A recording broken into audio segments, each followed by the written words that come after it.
ಒಬ್ಬ ಭಕ್ತ ದೇವರನ್ನ ಕುರಿತು ಬಹಳ ದಿನ ತಪಸ್ಸು ಮಾಡುತ್ತಿದ್ದ. ಕಡೆಗೊಂದು ದಿನ ಭಗವಂತನು ಅವನ ತಪಸ್ಸಿಗೆ ಮೆಚ್ಚಿ ಪ್ರತ್ಯಕ್ಷನಾದ. ಭಗವಂತನ ಕೈಯಲ್ಲಿ ಗದೆ ಕೂಡ ಇತ್ತು.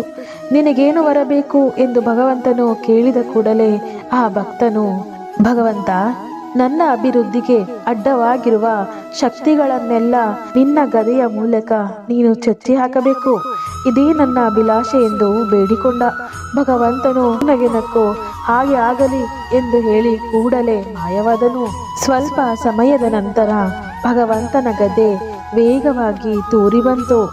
ಅದು ವರವನ್ನು ಕೋರಿಕೊಂಡ ಭಕ್ತನ ಮೇಲೆ ದಾಳಿ ಮಾಡಿ ಅವನನ್ನು ಸಿಕ್ಕಲ್ಲಿ ಚಚ್ಚತೊಡಗಿತು. ಭಕ್ತನು ನೋವಿನ ಬಾಧೆಯಿಂದ ಹಾಗೆ ನೆಲಕ್ಕೆ ಬಿದ್ದು ಉರುಳಾಡಿದ. ಇದೇನಿದು, ನಾನು ವರವನ್ನು ಬೇಡಿಕೊಂಡದ್ದೇ ತಪ್ಪಾಗಿ ಹೋಯಿತಲ್ಲ ಎಂದು ಗಟ್ಟಿಯಾಗಿ ಅಳತೊಡಗಿದನು. ನಾನು ನನ್ನ ಅಭಿವೃದ್ಧಿಗೆ ಅಡ್ಡವಾಗಿರುವ ನನ್ನ ಶತ್ರುಗಳನ್ನು ಚಚ್ಚಿ ಹಾಕು ಎಂದು ಬೇಡಿಕೊಂಡರೆ ನೀನು ಮರೆಗುಳಿತನದಿಂದ ನಿನ್ನ ಗದೆಯನ್ನು ನನ್ನ ಮೇಲೆಯೇ ಪ್ರಯೋಗಿಸುತ್ತೀಯಾ ಎಂದು ಭಗವಂತನನ್ನು ಶಪಿಸತೊಡಗಿದ. ಭಗವಂತನು ಪುನಃ ಪ್ರತ್ಯಕ್ಷನಾದನು.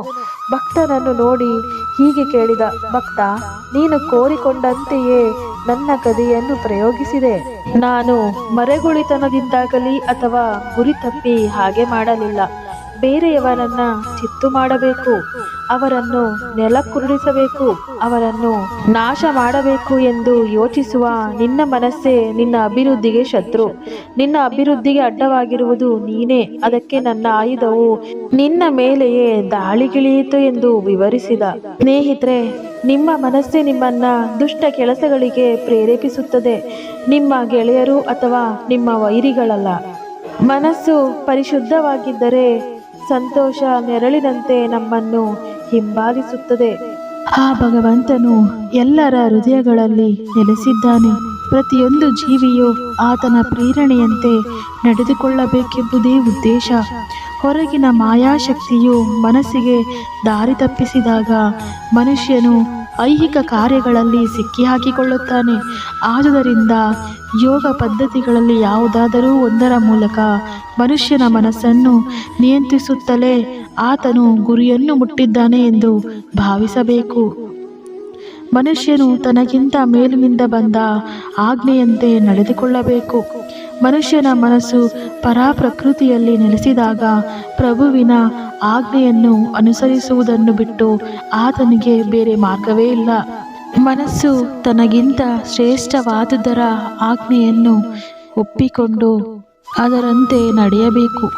ಮಾನವ ಜನ್ಮದ ಧ್ಯೇಯವನ್ನು ನಿರ್ವಹಿಸುವ ಕಾರ್ಯದಲ್ಲಿ ಮನಸ್ಸನ್ನು ಸ್ನೇಹಿತನನ್ನಾಗಿ ಮಾಡಲು ಅದನ್ನು ನಿಯಂತ್ರಿಸುವುದೇ ಅಷ್ಟಾಂಗ ಯೋಗದ ಆಚರಣೆಯ ಉದ್ದೇಶ. ಮನಸ್ಸನ್ನು ನಿಯಂತ್ರಿಸದಿದ್ದರೆ ಬರಿಯ ತೋರಿಕೆಗಾಗಿ ಯೋಗಾಭ್ಯಾಸ ಮಾಡುವುದು ವ್ಯರ್ಥ ಕಾಲಕ್ಷೇಪ. ತನ್ನ ಮನಸ್ಸನ್ನು ನಿಯಂತ್ರಿಸಲಾರದವನು ಸದಾ ಅತ್ಯಂತ ದೊಡ್ಡ ಶತ್ರುವಿನೊಡನೆಯೇ ಬಾಳುತ್ತಾನೆ. ಹೀಗೆ ಅವನ ಬದುಕು ಮತ್ತು ಅವನ ಬದುಕಿನ ಉದ್ದೇಶವು ಹಾಳಾಗುತ್ತದೆ. ಜೀವಿಯ ಸಹಜ ಸ್ವರೂಪವು ತನ್ನ ಮೇಲಿನವರ ಅಪ್ಪಣೆಯನ್ನು ಪಾಲಿಸುವುದು.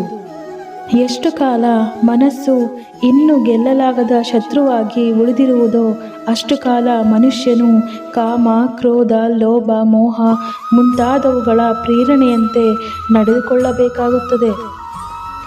ಆದರೆ ಮನಸ್ಸನ್ನು ಗೆದ್ದಾಗ ಎಲ್ಲರ ಹೃದಯಗಳಲ್ಲಿ ಪರಮಾತ್ಮನಾಗಿ ನೆಲೆಸಿರುವ ದೇವೋತ್ತಮನ ಪರಮ ಪುರುಷನ ಅನುಜ್ಞೆಯಂತೆ ನಡೆಯಲು ಮನುಷ್ಯನು ತಾನಾಗಿಯೇ ಒಪ್ಪಿಕೊಳ್ಳುತ್ತಾನೆ. ಮನಸ್ಸು ನಮ್ಮನ್ನು ಹಾಳು ಮಾಡಲು ಅವಕಾಶ ಕೊಡಬಾರದು. ಮಧ್ಯರಾತ್ರಿ ಧೂಮಪಾನ ಮಾಡಲು ಇಚ್ಛಿಸುವವನು ಲಾಟಿನಿನ ಬೆಳಕಿನಿಂದ ಪಕ್ಕದ ಮನೆಗೆ ಹೋಗಿ ಬೆಂಕಿ ಪಟ್ಟಣ ಕೇಳಿದ. ಆಗ ಪಕ್ಕದ ಮನೆಯವರು, ನಿನ್ನ ಲಾಟಿನಿನಲ್ಲಿ ಬೆಂಕಿ ಇದೆ, ಅದನ್ನೇ ಉಪಯೋಗಿಸಬಹುದಿತ್ತಲ್ಲ ಎಂದಾಗ ಅವನಿಗೆ ಅರಿವಾಯಿತು. ನಮ್ಮನ್ನು ಉದ್ಧಾರ ಮಾಡಿಕೊಳ್ಳಲು ಬೇಕಾದವೆಲ್ಲವನ್ನು ಭಗವಂತ ನಮಗೆ ಕೊಟ್ಟಿದ್ದಾನೆ. ನಮಗದು ಅರಿವಿಲ್ಲದೆ ಏನೂ ಇಲ್ಲವೆಂದು ಪರದಾಡುತ್ತೇವೆ. ಮನಸ್ಸು ಸರಿಯಾಗಿದ್ದಲ್ಲಿ ಉದ್ಧಾರ, ಕೆಟ್ಟದಾಗಿದ್ದಲ್ಲಿ ವಿನಾಶ. ಮನಸ್ಸೇ ನಮಗೆ ಬಂಧು, ಮನಸ್ಸೇ ನಮಗೆ ಶತ್ರು. ಇದು ಶಾಶ್ವತ ಜಗತ್ತಿನ ಸತ್ಯ. ನಮಗೆ ಬಹಳ ಹಸಿವಾದಾಗ ಮತ್ತೊಬ್ಬರು ಊಟ ಮಾಡಿದರೆ ನಮಗೆ ಹೊಟ್ಟೆ ತುಂಬದು. ಹಸಿದವನೇ ಊಟ ಮಾಡಿದಾಗ ಮಾತ್ರ ಹಸಿವು ನೀಗುವುದು. ಹಾಗೆಯೇ ನಮ್ಮ ಉದ್ಧಾರಕ್ಕಾಗಿ ನಾವೇ ಪ್ರಯತ್ನಿಸಬೇಕು. ಸತ್ಯವನ್ನು ಹೇಳು, ಧರ್ಮದಿಂದ ನಡೆ ಎನ್ನುವುದು ಭಗವದ್ಗೀತೆಯ ಗ್ರಂಥ.